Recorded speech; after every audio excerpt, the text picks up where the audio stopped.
नमस्ते, आप देख रहे हैं भारत 24। आपके साथ हूं मैं सोनल दहिया। जेपी नड्डा का कार्यकाल 1 साल बढ़ाने पर आम सहमति बन गई है। नरेंद्र मोदी, मोहन भागवत, अमित शाह के बीच सहमति बनी है। नड्डा का 3 साल का कार्यकाल पूरा हो रहा है जनवरी 2023 में। अब वो 1 वर्ष और पार्टी के अध्यक्ष रहने वाले हैं।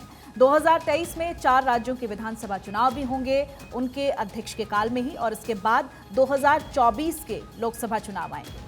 और ऐसे हालात में नड्डा को एक और एक्सटेंशन मिल सकता है।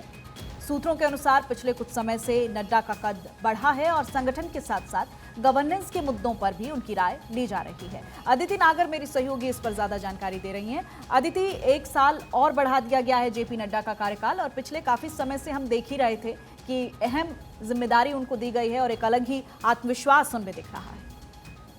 बिल्कुल सरल व्यक्तित्व वाले हैं जेपी नड्डा, और यही खबर अभी निकल कर आ रही है। दरअसल 2023 के जनवरी तक उनका कार्यकाल है, और क्योंकि 2024 में चुनाव है और यही माना जा रहा है, और अमित शाह पहले राष्ट्रीय अध्यक्ष थे, अब जेपी नड्डा राष्ट्रीय अध्यक्ष हैं।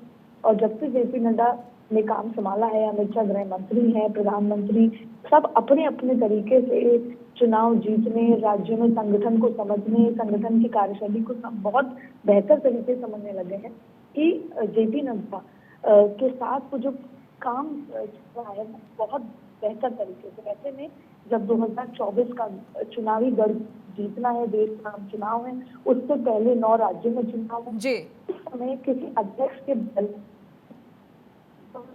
नहीं करता, और जेपी नड्डा ने पिछले कुछ दिनों में जिस तरीके से काम संभाला है, जिस खूबसूरती से वो समझने लगे हैं, तो शायद यही सहमति बन गई है। शायद वो संघ की तरफ से हो, नरेंद्र मोदी की तरफ से हो, या आम राय जो सीनियर नेताओं की हो, कि अभी जेपी नड्डा का 1 साल का कार्यकाल एक्सटेंशन दिया जाए और 2024 के आम चुनाव उन्हीं की अध्यक्षता में किए जाए। क्योंकि देखिए, आम चुनाव इस बार इसलिए भी महत्वपूर्ण है कि भाजपा का या फिर नरेंद्र मोदी का तीसरा कार्यकाल होगा, जहां पर चाणक्य अमित शाह ने ये तय कर लिया है कि 300 साढ़े 300 नहीं, इस बार 450 500 की सीट होगी। लगभग पहले 30% से अब 50% कर दिया है रेशियो सीट का। और जहां पर देश भर में अभी घूमना होगा, कार्यकर्ताओं को मोबिलाइज करना होगा, और बहुत एक्सटेंसिव। बिल्कुल अदिति, एक अहम जिम्मेदारी उनके कंधों पर। बहुत बहुत शुक्रिया आपका इस तमाम जानकारी के लिए।